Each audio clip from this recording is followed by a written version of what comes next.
good people struggling with diabetes and whipping that ass, kicking ass. It's actually raining this morning. Well, it's not really raining. It's like it's coming down and, it's trickling down. Listen, I want to come on here this short 2 for 2. And I'm pretty certain not too many. This message is for younger people, younger individuals. And I'm sure, I don't know when this would be seen, if younger people will see this. Those of you who are type 2 diabetics, and those of you who know someone who's a type 2 diabetic, or not, if you're not a type 2 diabetic, and you have younger kids, children, nephews, nieces, cousins, grandchildren even. Let me encourage you to really sit down and speak with them. If you don't sit down, just have a talk with them. Make sure you put in their sphere, or put in their mind, or put in their reach the importance of taking care of their health. Especially while they're young, in their younger years. We have a tendency when we're younger, I too, all of us, to be reckless in a sense. Sometimes not knowing, and then sometimes not caring. So I just wanted to say, have a talk with them. Sit down, let them know, and especially those who are overweight. It's not a shame. It's not a body shame. It's not a health shame thing. No, it's a caring thing. We know the difficulties of being type 2 diabetic.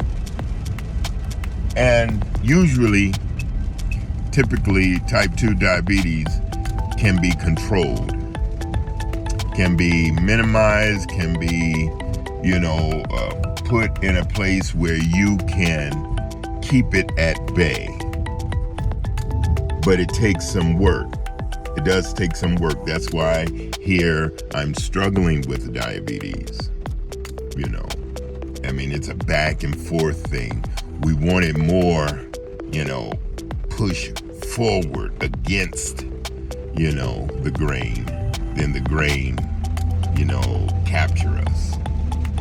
So it's important. I talk to my grandchildren, although they're very young, but I talk to their parents.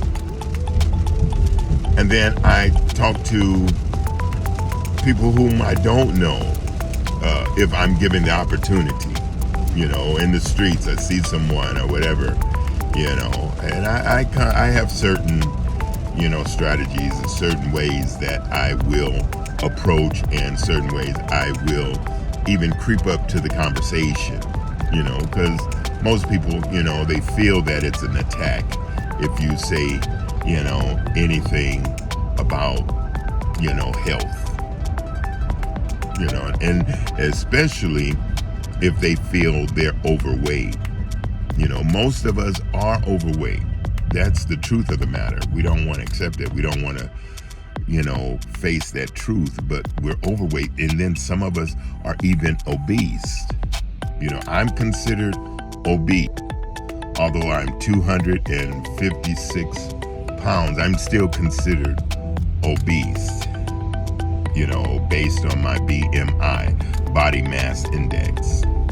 And I don't put too much stock in that, but it is enough stock that it keeps me aware of things. So, have that conversation. You want to help people. You don't want, especially younger people, while they're, in that age bracket to where it's easier for them to, do what's necessary to get themselves in order and in shape. So give them a holler, talk to them. That's what learning about diabetes is. We don't learn how to deal, how to manage, and how to live, how to walk, and all of this stuff with diabetes just to hold it to ourselves. Well, I don't. That's not my get down. As I'm learning, I want to teach. We become teachers. As we live and get older, we become teachers by proxy, that's just the way it is. We're kind of indoctrinated, or we're kind of pulled into this thing. So go ahead, tell somebody. Help them out. It's the gift, as they say, that keeps giving. All right, I'm struggling with diabetes, and I'll talk to you soon. Bye for now.